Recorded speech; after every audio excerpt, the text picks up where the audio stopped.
Hello! So ngayon, nandito kami guys sa Mangrove sa Masbate City. So dahil nga maaga kami dumating sa city, so sabi ng mama ko dito daw muna kami habang nag-aantay kami na magbukas yung mga tindahan sa palengke. Kasi ang aga-aga namin dumating. So guys, ito nga ngayon na ako nakarating dito sa Mangrove na to.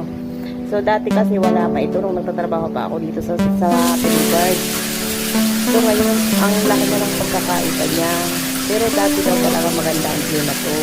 Kaya lang, siyempre sa patagal ng panahon, iniinitan inuulan na. Kaya hindi ngayon, hindi na siya maganda tingnan.